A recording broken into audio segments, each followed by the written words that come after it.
before you buy something like this, a $300,000 Ferrari, build a YouTube automation channel to pay for it first. In fact, I built 7 YouTube automation channels that are currently earning me over $400,000 per year.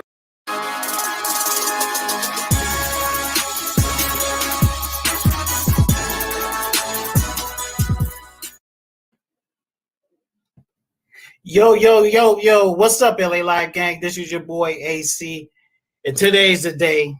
Today's the day I've been waiting for about a week or so. This is edition number 1 of my special State of the Lakers series.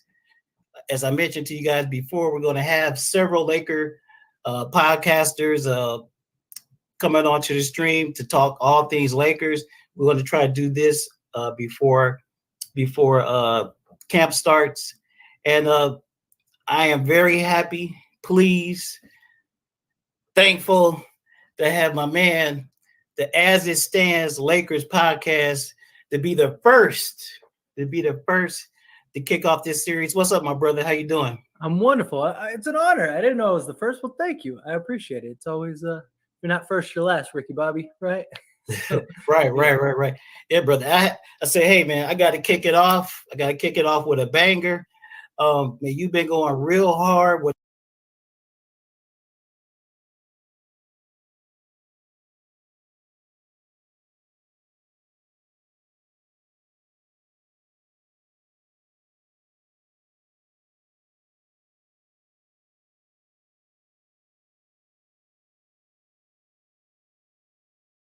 the Lakers content. You've been having excellent content, man. I'll share a little story about how I came across your channel. You know, I'm not sure exactly when you started it, but I came across your channel during the summer league. The summer league, and when the Kyrie stuff started to pop off, man, that's how I came across your channel. Your channel, a couple others, me and my buddy. Lakers Over Everything. Shout out to Lakers Over Everything. Oh, okay. Yeah, I've seen him in the comments of my video. Yeah. He's like, hey, man, check out this guy in Vegas. He's dropping all the tea on the Lakers. He's got all the latest information on the Lakers. He's out in Vegas, man. Check it out, man. Then that's how I found you, man. But look, we're not gonna hold everybody. We're gonna go ahead and get this started, man. Let's just start with a quick intro, man. Tell me about. You have multiple channels, so I just say you got a network. So tell me a little bit about yourself. The Is It As It Stands network, and what inspired you to do a Lakers channel? Yeah. So well, my name's Tyler. For those that don't know, I have said my name on the thing, but feel free to call me Tyler. It's easier. Okay. But yeah, I was born and raised in LA. Moved to Vegas about 10 years ago now. Something like that, just for change, stuff like that. So grew up Laker fan, grew up diehard. I'm old enough to remember, the 90s, early 90s into the 90s and 2000s and so on. Cool. And did YouTube, stuff like that. I have like another like community and stuff called Fate Decided. Did that. We were doing a thing and they were like, you should do a sports channel. We were just doing like a random live stream over there. And I was like, yeah, I technically have one. As it stands, I just haven't really posted on it. Posted a video. That video just took off. Like it was like 2 months ago now, a little over, maybe 3 months ago now. Posted a video, got like 130,000 views, and just kind of started taking off. And I was like, wow, okay, there's something here. So really got into it. Who doesn't love talking sports all day? I did it all day anyway. The only difference is didn't have a channel. So now I got that. And then Lakers on my team. Like I said, born and raised in LA.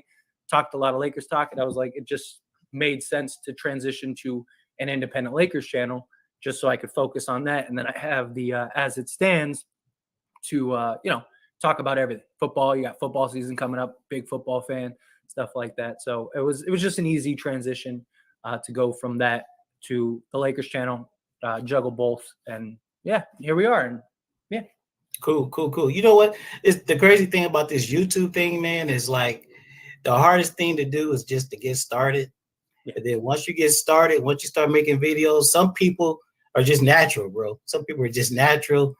They have the gift of gab, or they know how to put things together.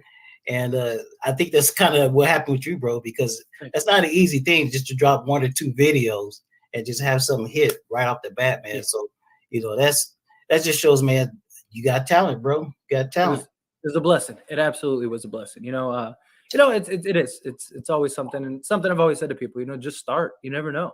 You know, that one video turned into something great. Now, you know, I'm in a blessed position to be able to connect with, you know, Laker fans, basketball fans, just sports fans in general to, you know, talk about what we love, whether we agree, disagree. That's what it's all about, right? That's what sports are.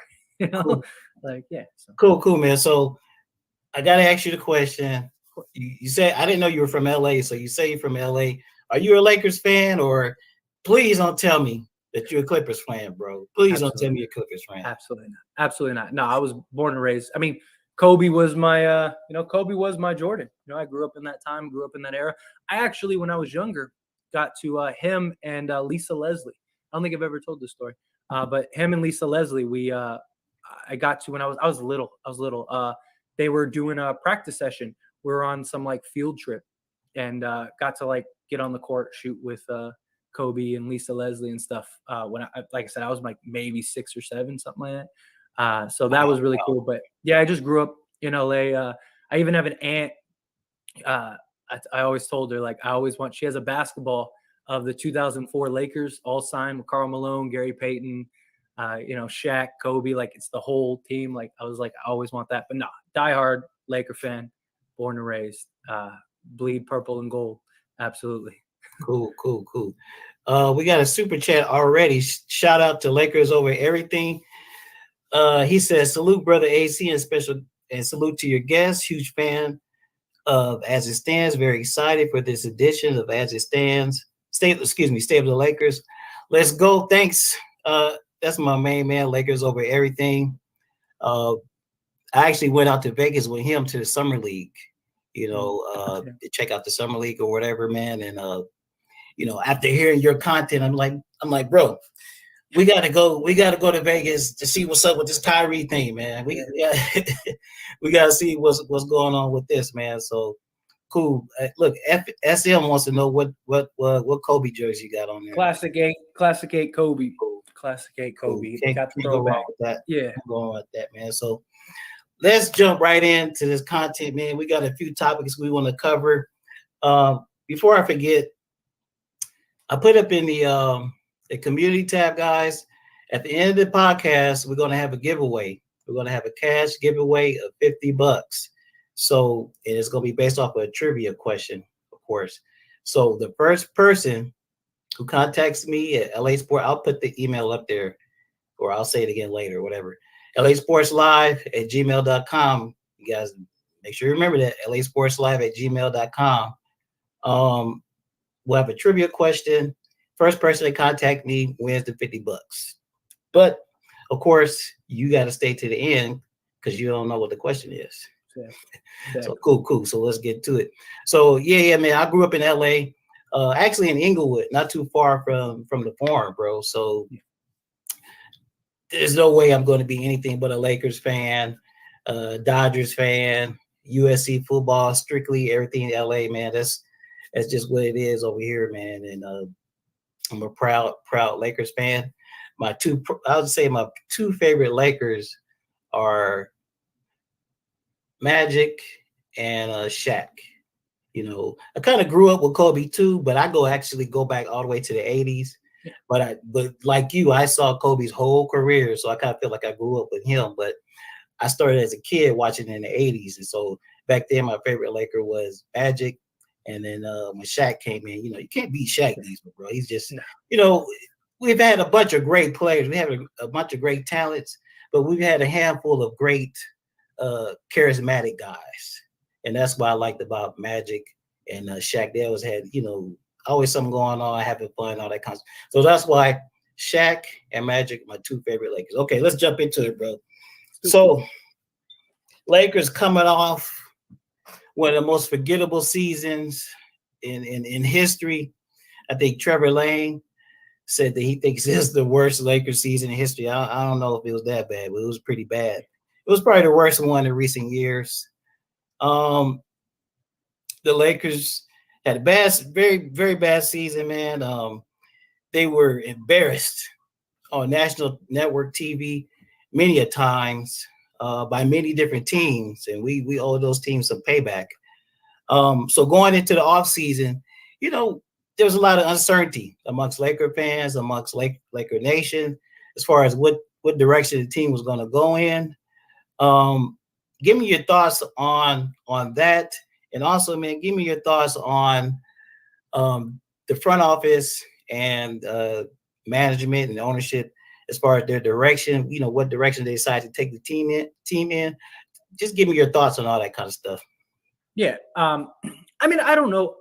I understand people's like thoughts of like this was the most disappointing or worst season in Lakers history on the grounds of like expectation and names as opposed to like the team. You know, like when we were terrible, you know, and I had Smush Parker and stuff like nobody expected us to be anything. But like when you see, Right. you know, LeBron, Davis, Westbrook, Melo, Dwight Howard, you know, Kent Bazemore, all these guys, like you see these guys, you think like, oh, this team is at least a lock for the playoffs. So I do understand that in that regard. But like as far as like the state of like the Lakers currently, like the thing is that like people from what I've seen, people need to understand that like this isn't the same team. This is an entirely new team. So we don't know how good or bad, for that matter, this team's going to be. We got younger. We got better defensively. We don't have like the best 3-point percentage players, but these guys have never played with a LeBron James. These guys have never played with an Anthony Davis. They're going to get looks like they've never gotten in their careers because they have guys now that actually draw the attention.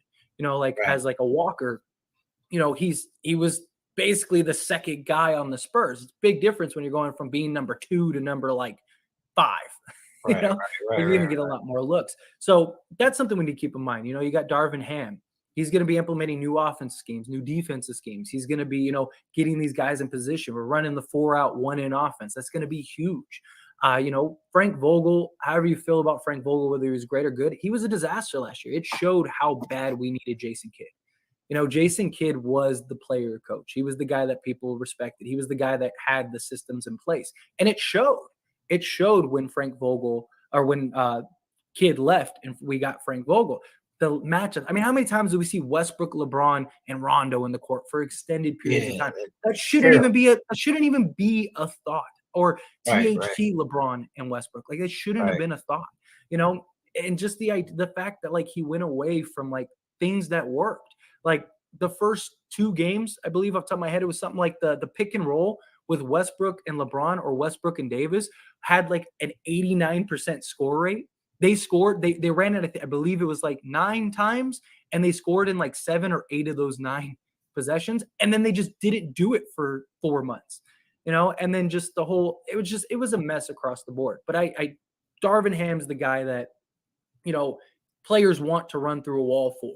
He's the guy that's going to be the voice. He's the player coach, but he's also, you know, no nonsense, no BS type guy. And you need that. You need that structure. So I think as far as this team goes, we don't know. This team could be great. You know, you got a lot of young guys that have something to prove, that want to, you know, be in the limelight, you know, and want to turn this franchise around. You can't rule out, I say it all the time, LeBron James and Anthony Davis, they're healthy and playing at a high level. You can't count them out. You know, they're still arguably, if not the best duo in the entire league. You know, like, so how could you say like this team's not going to be successful? Now, are they a contender? If I'm being honest, I don't think so. But who knows? Again, great example, Clippers last year. You know, Clippers are Clippers, but nobody thought that they were going to be as good as they were last year because Paul George and Kawhi Leonard went down. But that team's chemistry, that team's, you know, the players, the depth, stuff like that, they were able to overachieve because of that. And everyone was like, oh, you add in Paul George and Kawhi Leonard to this, you might have some magic. They never ended up happening. And so they didn't make the playoffs, but you could get the same thing from the Lakers. Everybody likes each other. You get that chemistry. You got the depth. You got, you know, if we could pull off a trade or so, even if we don't, I think the Lakers are going to be a good spot. And then even Westbrook, you know, it's like, he can't be much worse than he was last year, but I think Darvin Ham will also be able to make him more effective. more efficient. Like if he could average 18, 7, and 7 like last year, but efficiently, then how can you not say that that's not a legit big three with Anthony Davis, LeBron, and Westbrook? It's just Westbrook. The whole point of them getting Westbrook was for when LeBron's not in the game or LeBron is, sitting at home, taking a night off. Westbrook can lead the charge. They never did that. Right. Frank Vogel never did that. He should have scattered his minutes. If Westbrook was great, you let him close out the game. If not, you sit him. And that's what Darvin Ham basically said. Like, look, if Westbrook's balling out, he can close out the game, because why wouldn't we have him close out? But if he's playing and turning the ball over and being a mess, then no, he can sit on the bench, and that's kind of what this is. We don't know. There's a big question mark with the Lakers, and none of us can say whether they're going to be good or bad because we don't know. We got a lot of really good young talent that are going to be in a position to actually display that talent and have guys in LeBron and Anthony Davis that are going to draw all the attention. They're going to get great looks. And if we could be, top 5 to 10 in defense, we didn't have a problem scoring last year. We scored fine. It was defense. Just couldn't stop anybody. Yeah, exactly. We'd score 115, but we'd give up 130. Right. It's like, so I do. I think the Lakers are in a good spot. Would I like to see a trade or two? Absolutely. But, I think even if we have to run with who we got, I think the Lakers are in a really good spot. Yeah, it was, like I said, last season was terrible.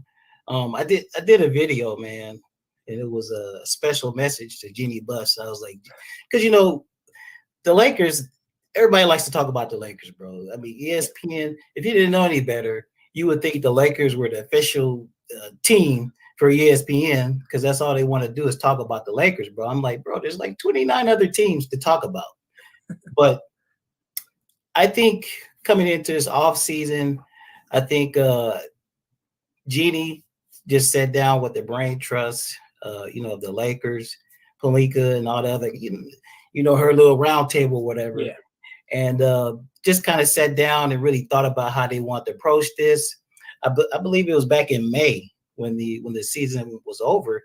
She called the LA Times and wanted to talk. And so she did that national interview, and that's what kind of kicked things off. You remember when she did the interview and she said, hey, I'm not happy about how things are going. There's going to be changes. She didn't say trades, but she said changes. They fired Vogel.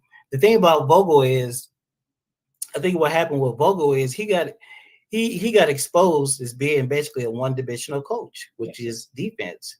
Because even when they were winning, we all were kind of sitting back, be like, yeah, they're winning, bro, but that offense kind of, has a lot to be desired. It wasn't very imaginative and just very basic rudimentary offense. But when we go into this season, he gets a brand new team.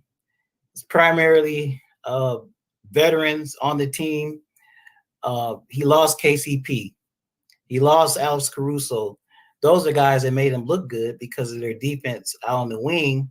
And so when you replace them with a bunch of inexperienced guys, a bunch of old guys, and then all the injuries happened. The injuries, it was kind of like a doom season to begin with, bro, because the injuries started right in training camp.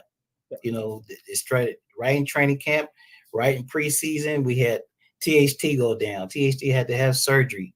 Wayne Ellington was down for a while. I can't even remember. Kendrick Nunn. Kendrick Nunn got hurt in preseason. Kendrick Nunn. All that stuff. So it's like Vogel lost all the guys that made him look good. And then the guys that he thought were going to come in and take those people place, they got hurt. It just wasn't going to work, man. I'm not defending Vogel because having to line up with Rondo and Rondo was with the team at the beginning of the season, right? Yeah. Rondo, and then he had Westbrook in there. I'm like, bro, what are you doing, bro? What are you doing? And then DeAndre Jordan. Yeah. Vogel went through a spell where he just refused, I guess he didn't like the centers. Then he just went through a spell where he refused to play centers, and we had LeBron playing center. It was just crazy, bro. It was just crazy, and I don't know if he deserved to be fired, but it is what it is. It's not about what you've done in the past, it's about what you've done for me lately. So Yeah. the Lakers decided to move on. And I think that was the best thing they did. Take care of Vogel. And what I felt is they needed a firm leader. LeBron's a leader of the team, but they needed a leader in the locker room. And I think that's what they have with Darvin Ham. Now he's unproven as a head coach, but he's a well-respected assistant for many years. But I think we saw it in his press conference, right? His command, he just kind of captivated the room. All the reporters are there. They knew him from when he was there before. And I just felt, I was like, man, I just felt right there when I saw his introductory press conference that the culture, everything's going to change. It doesn't mean that they're going to win. I don't know. Like you said, we don't know. It's a brand new team. This is like, since LeBron's been here, this is like the third team. Yeah, literally every year. 3 brand new teams. So we don't know.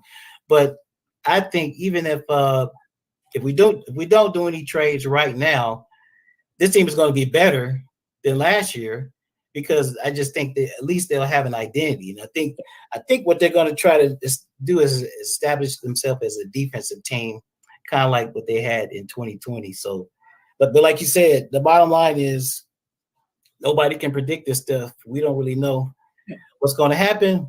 I just keep my fingers crossed. I mean, I hope so. I mean, I hope that they're good. And like the thing is too, is like, even like with the front office and stuff, like, like, look, as much as people bash on Westbrook, like, you gotta remember, LeBron and Davis wanted Westbrook. Right. You had Rob Pelinka. He had a trade for Buddy Hield.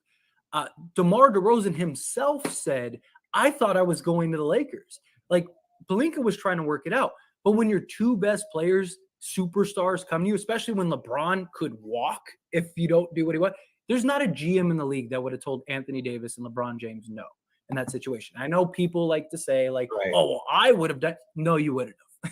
You would not have told LeBron James, Anthony Davis, if they told you to go get Westbrook, you would have been fired on the spot. There's not a GM in the league. Nobody's told LeBron no, because it's LeBron James when you get that opportunity to have a guy to his caliber. And so, like, that's something. And I feel a lot of people have recency bias with Rob Pelinka. He's done a great job. He put together a championship team, won a championship. The following year, upgraded every position and kept like the core guys. The entire league was praising him. Fans were praising him. He was voted, GM of the year or whatever. He was. The Lakers were voted most improved team in the entire league. They were up 2-1 against the Phoenix Suns, and the Suns had no answer for Anthony Davis. Looked like we're about to go up 3-1. And then Davis gets hurt, and the rest is history. Like, that's not Pelinka's fault. And then the following year, it's like, LeBron and Davis, this is the team that they wanted. Go get me Melo. Go get me Westbrook. Go get me this. So Rob Pelinka did that. And it happens. The problem is the GM's the scapegoat, because he's the GM, and he's supposed to, that's your job. But you have these superstars, if they come to you and tell you, like, this is what I need, then that's what you do. Like, Cleveland did it. Miami did it. Everybody does it. When you get a guy like LeBron and they tell you this is what we want, that's what you do. And then, like, this season, Rob got every single player that was rumored that was a destination for the Lakers. Like, Walker was a surprise, but he was a solid pickup. It's a solid young player that has something to prove. He could be our Malik Monk. Kendrick Nunn, I think people are sleeping on Kendrick Nunn. People forget Kendrick Nunn. Yeah, he didn't play last year, but the year prior, he was a 20-point per game starting point guard for the Miami Heat in the finals, playing solid defense, shooting 38% from 3, being able to slash. Like I've said, like, I'm not saying that they are comparable skill-wise or player-wise, but a lot of the stuff that the Lakers want from Kyrie Irving and that fans want from Kyrie Irving, that's Kendrick Nunn. A guy that can shoot the 3, play on the ball, off the ball, can slash, create his own shot. Is he as gifted and talented as Kyrie? No.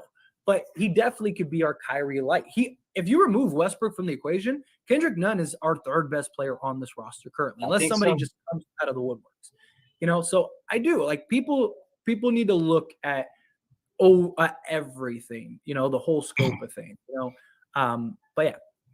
Yeah, I think I agree with you. And another thing that people kind of overlook is when Rob built that championship team in 2020, he did it on the fly, bro. Yeah. He did it on the fly because he finished the trade for AD. Then we're on Kawhi watch. Kawhi made us wait for almost a week. Meanwhile, while we're waiting, all the good free agents are signing. But what people don't give Rob credit for is he had people waiting. He had people waiting, to see what was going to happen. And once, Kawhi did whatever he wanted to do, we immediately got Danny Green. We got Boogie Cousins. The list goes on. And he was able to assemble a championship roster well after free agency started. So I think, like you say, they don't really give Pelinka his deserved credit, but it is what it is. When you work for the Lakers, you're always going to be critiqued. Now, you mentioned Kyrie Irving. Yeah. Let's segue into our next topic. Kyrie Irving, man. Now, like I mentioned before, we went into this offseason. We didn't know what was going to happen. We didn't know who we were going to get, whatever. Before the season ended, nobody thought that Kyrie Irving could possibly be a Lakers. And then one day I'm sitting on YouTube and me and my other buddy are like, summer league starts and we hear a guy named As It Stands Lakers say, the deal is done. Yeah. Or there's rumor. That is the rumor. That's rumor. Here in Vegas. Yeah. That the deal is done, man. So let's go back and revisit that a little bit. That whole saga is over with. Everybody stayed in Brooklyn. In retrospect, I'm just kind of asking myself, man, look, we heard, was that even really a real thing, bro? Was it even really a real possibility? Do you think that was even a real possibility that Kyrie Irving was going to come to the Lakers? That was a great.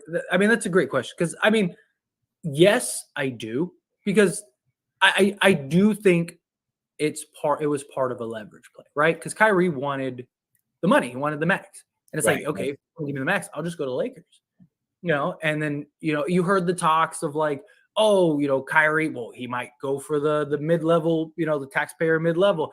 No, he wasn't. He was never going to give up $30 million to go do that. Would it have been awesome? Yeah, cool. Would it have been a Kyrie thing to do? Absolutely. Set aside $30 million, go play for the Lakers just to, as a big F you to the Nets. Right. But I do think Kyrie, like, if it's not Brooklyn, it's the Lakers. Like, it makes sense. LeBron James, everything like that. I don't doubt that was a conversation to be had. And when it comes to Kyrie, like, we saw the media, we saw everything. We heard all the reports from both sides, the Lakers side, the Nets side, that Kyrie's going to the Lakers. Here in Vegas, you hear the talks like, oh, like the deal has been negotiated on. Like, and then all of a sudden media starts talking about how, oh, Sean Marks and Rob Pelinka sat down and had a conversation in Summer League. So it's like, oh, that lines up. Vegas is saying, like, this is what happened. The odds in Vegas shot up like double. Right.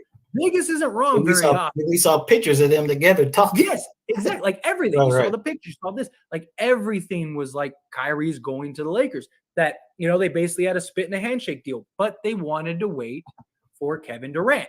And at that time, the Suns wanted to trade for him, and they were trying to work out the deal with the trade. And then Indiana calls their bluff. I don't know this for sure, but I think Indiana ruined a lot because when they called the bluff, because they got tired of waiting. So when they extended the contract to DeAndre Ayton, that completely took the Suns out of the conversation. Right. Oh, yeah, I forgot about that. Yeah. And that happened shortly after. But they were never going to trade Kyrie Irving until the Kevin Durant situation was figured out. Thing is that as soon as that happened, then the well dried up. And then the Celtics came out and they were like, oh, which, will include Jaylen Brown. And then they were working on conversations, but Joe Tsai wanted to keep Kevin Durant. Soon as Kevin Durant said, okay, I'll stay, that was it. Like, that was the end of it. I really think that if Kevin Durant said, no, I told you, I want out, I'm done, then I really think they would have traded Kyrie because they weren't going to risk something happening and Kyrie just walks. The hope now is that Kevin Durant, Kyrie Irving, and Ben Simmons could get their minds right, get together, and then, hopefully because they are a legit championship team. Oh yeah, for sure. On paper, For sure. they might be the best team in the league. For sure. Like front to back, like it's insane. But will they all buy in together? You know, what's going to happen? Because if one domino falls, that team's falling apart. Like, because you have three of the most like arguably mentally unstable people in the league. Right. Right. And it's not like anybody involved in that situation, whether it's true or not, nobody's going to forget KD's demands. Yeah. The players on the team, they're not going to forget his demands, saying he wants to be traded, and they're definitely not going to forget his demands for, you know, movement with the coach and the general manager. There's always going to be in the back of everybody in that situation. That's going to be in the back of their minds, especially like you said, if anything goes wrong, they go on a bad losing streak or whatever, bro. Oh, it could fall apart.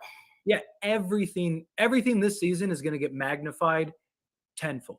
You know, like every team has that locker room moment where, you know, they're in each other's faces or whatever, because they're competitive guys. Usually that doesn't even get mentioned. That for the Nets, boom, it's going to be headlines. Kevin Durant threatened to punch somebody in the face or whatever. Like every little thing. They go on a 5-game losing streak. Boom, that's going to get exploded. Like every single thing is just going to be put under a microscope. The conversations of like, you know, Kyrie Irving, Kevin Durant, they get hurt again. What's going to happen? I mean, we could be at the trade deadline and this all could start again. We could be at the off season, could all start again. Like it's just the Nets are one bad day away from just crumbling. And that's the problem. I think so, because people got to keep in mind, Kyrie, yeah, he picked up his option, so he's going to be there for another year, but he's playing now. He's officially playing for a contract. So you don't really know what his mental makeup is going to be. And a lot of people praise KD. I think KD is a great player, but one thing I know that's going to happen this season, he's going to miss time, because every season since the injury, after he's come back, he's always missed 10, 15 games, 18 games, or whatever. And so it's not a knock on KD. It's just, it is what it is. He's getting older. He's played 90 games in 3 years. Right. So, like you said, one little thing could happen. Somebody could say one little thing in the media. Somebody might mention something about Steve Nash. And then next thing you know, bro, all hell could break loose, man. That's another good point too. Steve Nash, right? How is he going to control that locker room? He knows Kevin Durant and Kyrie Irving, your two most important players on that team, your leaders of that team, both want you fired. Both want you gone. Are they going to listen to Steve Nash? Is he going to be respected in that locker room? Your two leaders, like this is a team that wants to compete. And that's why I said, like, the Nets, their best option was just cut their losses and move on. And I'm actually surprised Joe Tsai didn't. Being a billionaire businessman, you make bad investments, you cut your losses, you move on. They would have gotten great packages, great returns. Problem is now, if this becomes a disaster, and it might not, maybe there is a universe. It might be this universe, might be another one. There is a universe somewhere where the Brooklyn Nets win the championship this year and everything goes perfect and this, that, and the other. But the likelihood, based on what we've seen, is that this is going to be a disaster. And the problem is, if that happens, the Nets are screwed. Because the Lakers, you wanted draft picks? Oh, good luck. Because why would we give you picks? We don't have to give you anything. We're going to give you picks when Kyrie's just going to leave you and we can get him for free and it's halfway through the season. Like there goes that. Teams, if Kevin Durant wants out, you think teams are going to be giving up 7, 8 first round? No, they're going to be like, Kevin Durant wants out. No, we're not. This could be a just nuclear meltdown for the Brooklyn Nets if things go bad. And that's why I don't understand why they wanted to go through with this. If Kyrie walks next season, they're still over the cap. They have no space to go replace him. They're not going to get any assets. You think Kevin Durant is going to look around at this team and go, me and Ben Simmons and a bunch of these role guys are good enough to win a championship? No.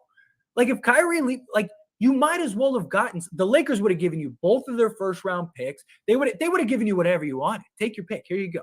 The only reason they did it from the beginning was because LeBron. They needed the commitment from LeBron. Because if you give up your picks and LeBron leaves, you're screwed because Kyrie probably leaves too. And now you're stuck with no assets. You're rebuilding. It would have been a disaster. So I get why Rob Pelinka didn't want to do that to begin with. But you got to the point where it was like, okay, they're willing to give up everything. LeBron's committed. And the Nets were like, nah, we'll just keep it because Kevin Durant wants to stay. For how long? Yeah. How long? You know, you said something very interesting, and it's something that not a lot of people talked about in this whole Kyrie situation. I'll say this, then we can move on. Yeah. You said, why would a billionaire businessman like Joe Tsai, why would he make the decision to stand pat? Why, if his player wants to move or whatever, why would he move in this direction to just try to mend things and keep everybody there? I think his first mind was to break everything up. I think that's really what his first mind was. But with him not being really a basketball guy, really being a business guy, you know what I think happened? Like I said, we never heard this, but what I think happened is those other owners started calling him, say, hey, bro, you can't trade KD because he has 3 or 4 years left on his contract. If you trade KD, so-and-so is going to want to do the same thing. So-and-so is going to want to do the same thing. You would set a terrible precedent. And then, you know, I think I think those kind of things, those kind of talk, look, the players talk amongst themselves behind the scenes. I know the owners talk amongst themselves absolutely. behind the scenes. And I'm pretty sure some of the more seasoned owners were calling him, whether they were solicited or not, giving him advice on how to handle this situation. And even if they thought that he was like dead set on trading KD, well, then they'll call the other owners and just say, hey, man, don't give him don't give him a good deal. Only offer him 2 picks or whatever. I think those are realistic conversations that probably were had amongst the other owners and Joe Tsai concerning this whole Nets saga now. Oh, I'm sure. Let's move on to our next topic. The Lakers made a big trade, man. Not the trade that we've been looking for, but the Lakers made a big trade a week or so ago, or 2 weeks or whatever it was. The Lakers acquired Pat Bev from the Utah Jazz. And everybody who follows this channel, man, look, y'all know how I felt about Pat Bev. You know, Pat Bev is one of those players that when you play against him, man, you hate him. But now that he's a Laker, I had a nickname for him. I won't say it no more. I need to know what it is. What is it? You gotta say at least. I said I won't. You have to go on some of the old videos to see I have it, to bro. go check it out. Yeah, but I said I wouldn't say it no more. But tell me, man, tell me what you think about the Lakers' acquisition of Pat Beverly. Oh, I think it's great. You get a guy that's going to be a 3-and-D guard. Those guys have always been best next to LeBron. You know, think of George Hill, Mario Chalmers, guys like that. Can orchestrate the offense if need be, but can play off the ball. Patrick Bev shoots like 37, 38% for his career. He's that a-hole. Thing is, too, is every team needs that guy. You know, think of the Warriors with Draymond. Think of the Bulls with Dennis Rodman. That guy that'll go get the technical. The guy that'll hit somebody in the mouth for you if need be. The guy, he's annoying. He's a nuisance. But he also, as much as people like to say he's not a solid defender, he is. So we now have with Patrick Beverly and Anthony Davis, we have 2 of the 5 best statistical defenders as the nearest defender to the offensive player. Number 1 is Giannis, number 2 is Pat Bev, and number 4 is Anthony Davis. Wow. So now we have 2 guys that not necessarily the guy, that they're supposed to be guarding, just, say a switch, whatever. I'm on the closeout. I need to close. They have the best defensive rating in the league. Pat Bev is number 2. Anthony Davis is number 4. So that is huge. Get that locker room guy. Get that energy guy. As much as people made fun of Patrick Bev for like his emotional outbursts, like he won the finals in the play-in game and stuff like that, imagine that energy every single night for the Lakers. One of the biggest issues last year for the Lakers was commitment and energy. Like the team just, it looked like nobody wanted to be there. It looked like nobody had energy outside of like Russ.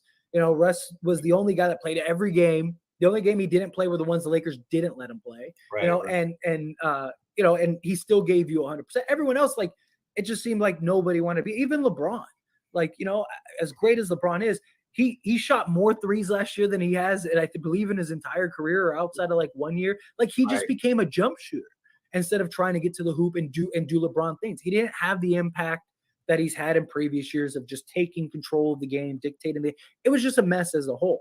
I think Patrick Beverley is going to be that staple guy for this Lakers team. He's going to be that guy that is in the locker room, that's picking players up, that's, getting in your face, telling you, you're effing up, like, you need to get your stuff together. Like, hey, we're counting on you. You need that guy. I love this acquisition. It doesn't mess up future cap space.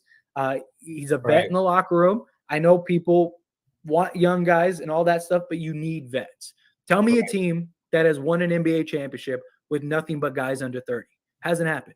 There's always teams that have a nice mixture of, youth and vets. When the Lakers won the championship, they had a nice mixture of youth and vets. Like, that's what wins championships. Every team in history have all had vets and some interjection of youth. Last year, it was just, we were the oldest team in league history, if I'm not mistaken. So big difference. Yeah. But I love the Pat Bev acquisition. Yeah, I mean, the team was just too old, and then last season, and then once things start going downhill, you would see them fight some games, and then once the other team would come back, the Lakers a lot of times just look disinterested. Yeah. When you got a player like Pat Bev, man, it's crazy. I don't even know if he really was thinking about coming to the Lakers, but once this offseason started and Utah was talking about doing what they're doing, it was almost like he was politicking to join the Lakers. I mean, all he did was answer questions, but he was asked, hey, would you like to play with the Lakers? And he said, yeah, I will play with the Lakers. And he also mentioned that thing that you just said about I don't think there was anybody on the Lakers last year checking LeBron James. Nobody told him stop shooting all those damn threes or anything, not even the coach. But I think Pat Bev, he has just as big an ego as LeBron James, whether it's warranted or not. And you got to have people like that, man, that will even check and put your superstars in check. And the Lakers had that before with Rajon Rondo, with Jared Dudley. Those were vets that would, they would check Anthony Davis and LeBron James and, kind of tell them about themselves. And that was something that they were missing last season. So I think along with all the other stuff that you mentioned about his defense, his intensity, his work ethic, it's going to rub off, man. I think it's going to rub off, especially with all the younger role players that we acquired over the offseason. I think, and all those guys are, I mean, with the exception of Damian Jones, all those guys are playing for contracts too. Yeah. So why wouldn't the defense, why wouldn't the intensity and the hunger, why wouldn't it be infectious? Because the bottom line is all those guys, with the exception of about four or five people, are going to be playing for contracts, man. And they're going to be playing for a coach who he says is defense first. Yeah. So, we don't, like we said before, we don't know for sure if it's going to work, man. But I don't see why, at least in the beginning, at least this team, I know they'll give an effort. And that's something that we didn't see with last year's Laker team. Is the effort was very lackluster. Well, real quick is Pat Bev even said, so there was an interview like the midway point last season, somewhere around there, where they asked him, what if the Timberwolves, because he was on a contract, he wanted a new contract. He was, he left the Clippers with the Wolves, all that stuff. And he was in an interview and he said, like, if I was to go anywhere after the Wolves, it'd be the Lakers. So this is something he's kind of spoken into existence, I guess, since, last season. And he talked about, and they brought up the Westbrook thing because Westbrook was on the team and stuff. And he was like, I would love to play with Westbrook. And he reiterated that in the offseason, that like, hey, if I'm going to be traded, I want to go to Lakers. And we've saw him. I mean, he's posted tweets and everything like, Russ is my guy, Russ is, LeBron is this. Okay. Whether that, I mean, of course, Yeah. But hey, I mean, your teammates, that's what you want to hear. You don't want to Right. F that guy, kind of thing. Yeah. Look, if there's drama between Russ and Pat Bev, I honestly don't think it's Pat Bev, because Pat Bev's that guy. Like, yeah, he an a-hole until I'm on your team, and then if I'm on your team, I don't, I don't care if you, whatever, I don't care what you did. Like, I'm your guy. I'm going to war with you. You need people like that, Yeah. So, if we have to worry about one or the two, I think that you were pretty much saying it'd probably be Russ. I mean, yeah. I kind of worry about Russ holding on to some of that stuff because they have a quite extensive, long history of disliking each other. The biggest injury Russ has ever had. Right. The most everything. The biggest injury he's ever had was from Patrick Beverley. So wow. So let's move on to our next topic. Yeah. I think, well, you mentioned it earlier, and the Lakers have been pretty much saying this all off season that, even prior to the Patrick Beverley trade, that they weren't done assembling this roster, that they were, they're looking for deals or whatever. Or this is what Giddy said in her interview. We're not done. We're still looking to will and deal. We've heard so many different trade scenarios even before offseason started. They were already mentioning teams that were interested in maybe picking up Russell Westbrook, or more than likely his expiring contract, or however they want to do it.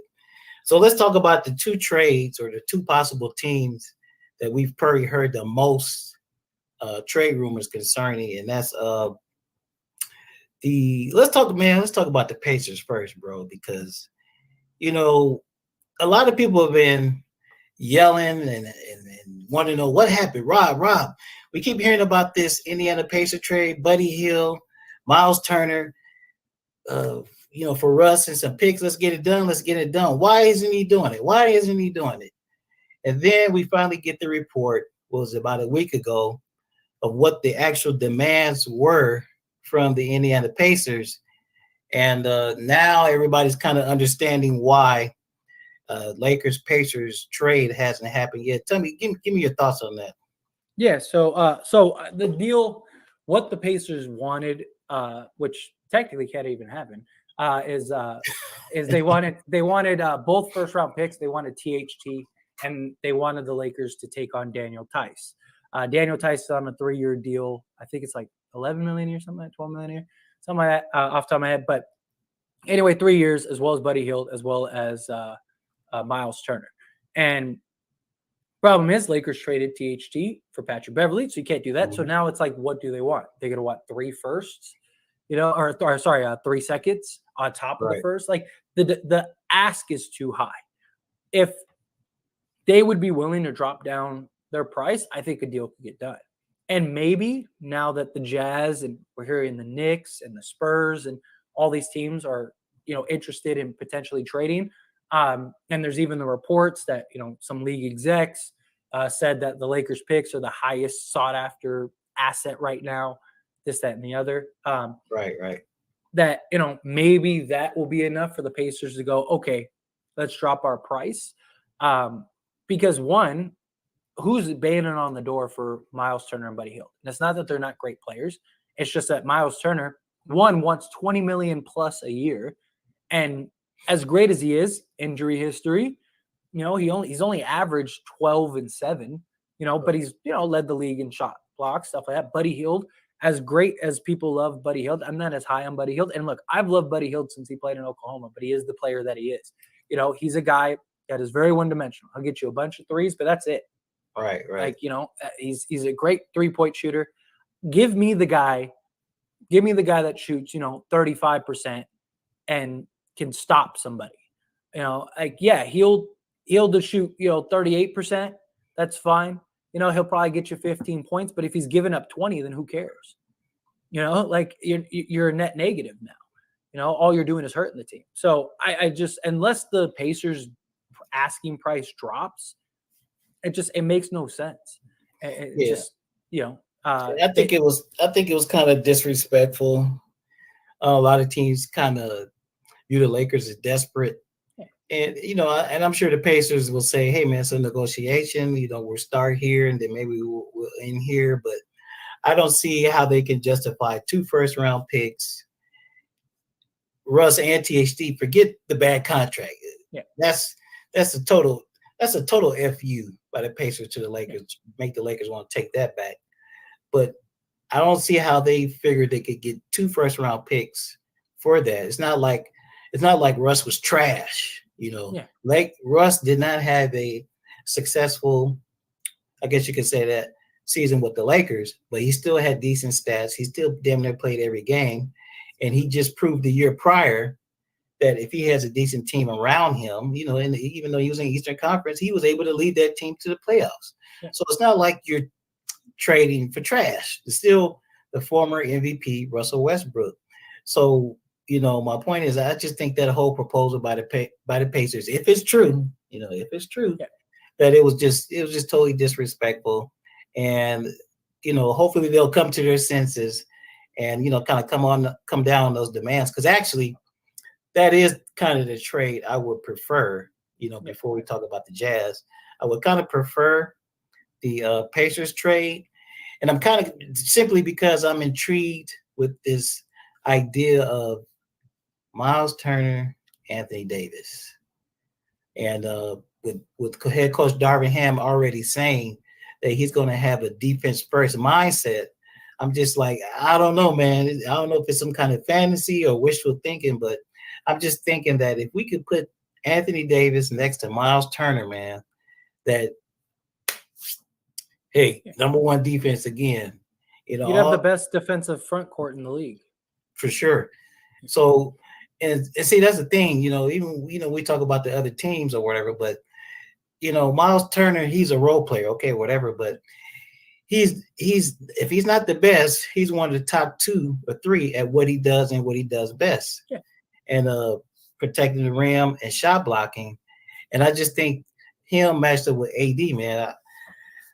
I just think it would be a great thing. And then all the other guys, and then you throw Pat Bev in there, all the other guys just have to be a little bit average or a little bit better, you know, and those guys that pick up the slack. So that's why I'm kind of intrigued with the Pacers deal. Hopefully they'll come down on their demands. Going into the offseason, we didn't know that for sure what was going to happen in Utah until after the Gobert trade. So now it pretty much seems like there's a fire sale going on. Well, it is a fire sale going on in Utah. So the other trade that's everybody's talking about is the Utah trade. And there have been several players mentioning that in that trade rumored. Conley, Bogdanovich, JC, former Laker, Jordan Clarkson, Rudy Gay. And before we talk about that, man, I keep hearing this about this kid, Jared Vanderbilt. Yeah. Jared Vanderbilt. Now, it seems like everybody who likes the Utah deal wants this kid Vanderbilt in it. Why is that? It's just his skill set. You know, so right off the bat, he's not going to light it up from 3. He's not a good 3-point shooter. He's not a great free throw shooter. But he's 6'9" with the wingspan. He's high energy, high hustle play, like lockdown defender type guy. But shooting can be learned. He doesn't have a bad shot. He can knock down. I mean, if you watched him play, he can knock down the 3. He can knock down some mid-range shots, stuff like that. He's just not there yet. But he's a very young, very high energy, very like, you know, he's a guy that you like, if you want to win a championship, he's like one of those key cogs that every team has. You know, that size, like he could play center if you're going small, play the power forward, play the 3. Very versatile. And his age, he's what, 23, 24, something like that off the top of my head. But he's a guy that's just that high energy, could potentially be like a real cog in this league. And why wouldn't the Lakers want somebody like that, you know? Right. So of the veterans that have been mentioned in a possible Pacers trade, which ones do you prefer? It seems like a lot of people are saying they don't really want Conley for various reasons, maybe his age, maybe his contract. But which one of the Utah vets would you be interested in acquiring for the Lakers? So if the deal happens, we're definitely getting Bogdanovich. and then very likely Beasley, because you got to salary stuff like that, especially because you got to remember the Jazz are hard cap now because of the sign and trade with Colin Sexton. So therefore salaries have to be matched, stuff like that. Yeah, that's a good point. Yeah, he would be a better winning Gabriel. I think he's better than Morris, but I get your point. I get what he's trying to relay. So yeah, I'm with you on that. But so probably getting Beasley, probably getting Bogdanovich. Now, when it comes between Clarkson and Conley, I know a lot of people really want Conley, really want Clarkson. Problem is, we have several Clarksons already. You have Walker. Right. You have Walker. You have a much better and efficient Conley and Kendrick Nunn if he's healthy. Better 3-point percentage, play on the ball, play off the ball. Jordan Clarkson, as much as, yes, he is a bucket getter, but the problem with Jordan Clarkson is he is super inefficient. He's like a 42-43% shooter, which by today's standards is not very good. He's like a 31%, 32% 3-point shooter. The thing is he was able, Utah wanted him to just come in and just be a shot chunker. Go just be the sixth guy, just jack it up. So he had the green light. If you watch Clarkson play, he takes some of the worst shots I've ever seen in my life. Like because he has the green light to just chuck it up. But he's not a guy that you would want to give the green light to just chuck it up. Right. He's in a vacuum player. Problem is his fit with the Lakers is not very good. And Conley, as much as people don't like the idea of Conley is a vet, which is huge. And again, Lakers need vets. I know people want the youth, but you got to have some vets on that team. He's a vet, still a solid defender, like 40% from three. So he can play on the ball, he can play off the ball. He still has a great defensive rating, still efficient. He can play, he can start, he can come off the bench. You get a lot more versatility with Mike Conley. He's a better shooter overall. He's a guy that doesn't make mistakes. You know, he's never been turnover prone. He's grit and grind. You know, if you remember the Grizzly days, like right. He would be a perfect complement. The problem is his age and his contract. Those are the biggest concerns. If the Lakers can work it out to where they don't have to give up both firsts, or if you can get Vanderbilt, I would take Conley immediately. The only reason I would kind of want Clarkson is because he's on a more reasonable contract and would be easier to move without picks. There's teams out there that would probably take him on just because, you know, he has $13 million on his deal.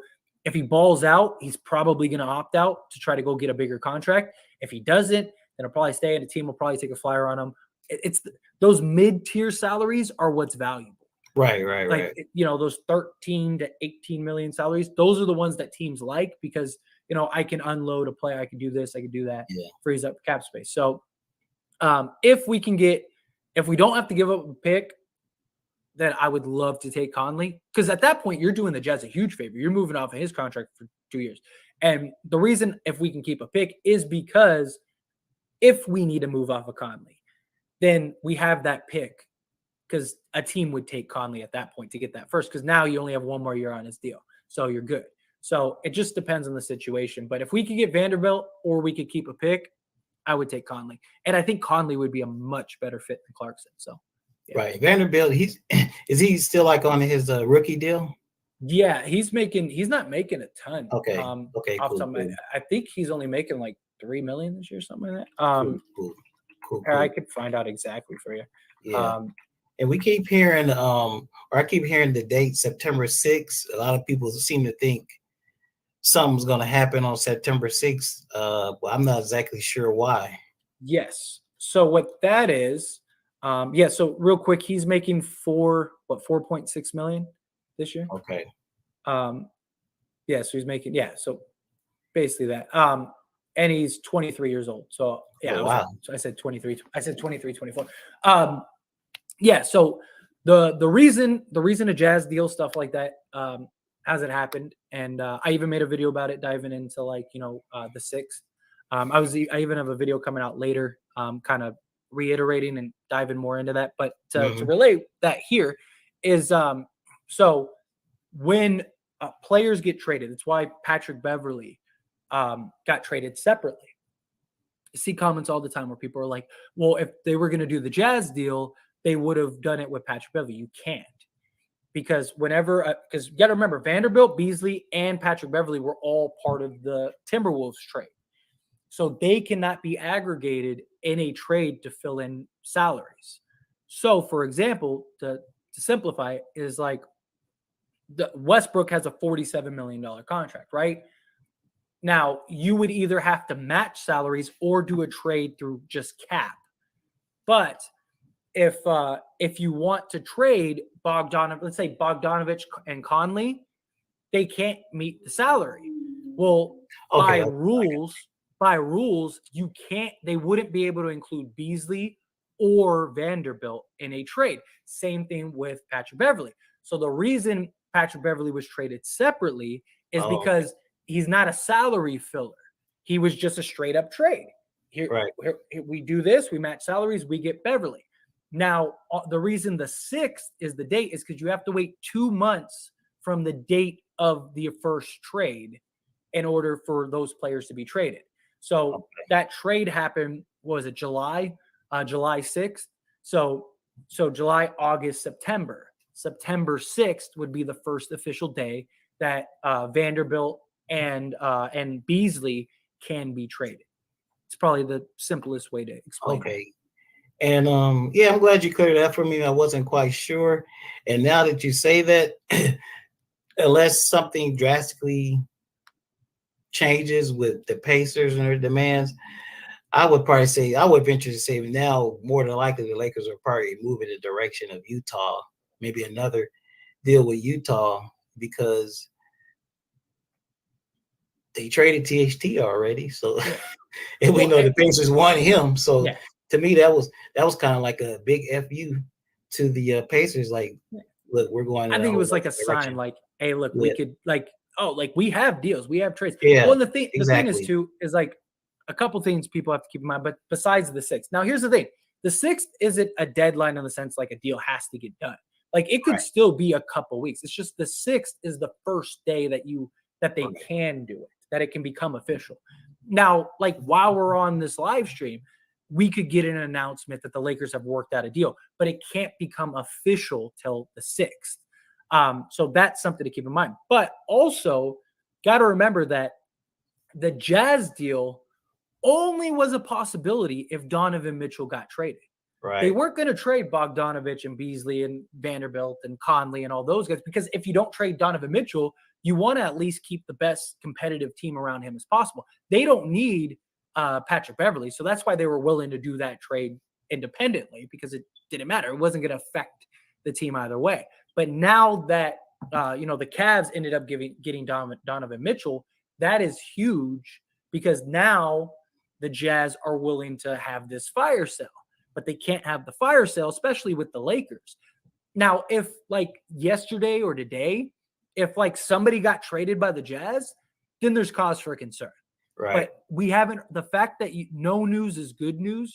I'm sure people have heard that expression before. That's exactly what this is. No news is good news, because again, nothing can happen until tomorrow. So right. Because we have heard other teams potentially being interested in maybe Bogdanovich or maybe even Mike Conley or whatever. So I follow what you're saying. No news is good news for the Lakers. Yes, because tomorrow is the day that everything, again, I just want so people understand, like, that doesn't mean that a trade is going to happen tomorrow. Mm-hmm. It doesn't mean that, it could. Technically, it could happen, I believe, at midnight or 9 p.m. our time, because we're on the West Coast, we're Pacific time. So I think it's, if I'm not mistaken, it's 9 p.m. Pacific time technically today. Yes. They're probably not going to happen. Anything's probably going to happen today. But in the next day or two, don't be shocked if we start hearing more and more news about the Lakers trade with the Jazz, this, that, and the other. So it's just something to keep in mind. Perfect, man. Well, hey, man, when I originally spoke to you, man, I said I didn't want to keep you no more than an hour. So I'm gonna hold on to that promise, man. Want to thank you for coming through, man. I want to thank you for bringing your crew. everybody that came over from As It Stands Lakers podcast. Thank you. I see you guys in the chat. Salute to all my supporters, Lakers over everything. I saw Reg Dog in there. Lakers fan for life. Who else we got in there? A few other people. SM was up in there. So bad, just a whole bunch of people, man. I appreciate you guys coming through. Man, I wasn't exactly sure what the turnout would be, but I appreciate it. I know a lot of people showed up to see you, man, and I really appreciate you coming through.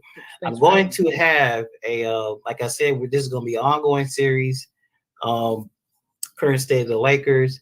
But I think right around, let's see, before camp starts, it's either before camp starts, like I said, either before camp starts, or maybe I'll just wait till after the preseason. We're going to have a round table. So then we'll bring, if you're interested, I'll extend the invite. If you're interested, man, I want all the Lakers podcasters to come in here, man, give our predictions and give our opinions, man, on the preseason, man, because, we'll have a lot to talk about because certainly we're not going to have a preseason like we had last year, man. That was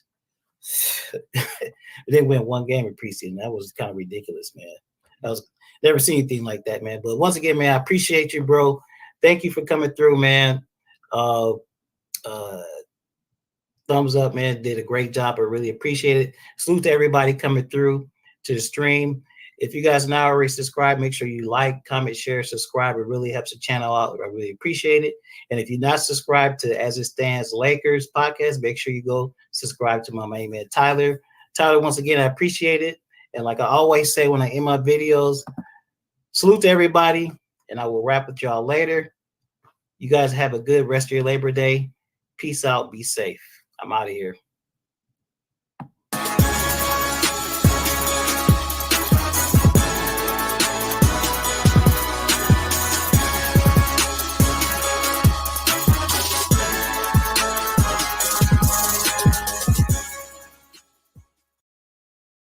You know that I always talk about the farmer's dog. This is what we feed Cooper. They have food tailored specifically for him.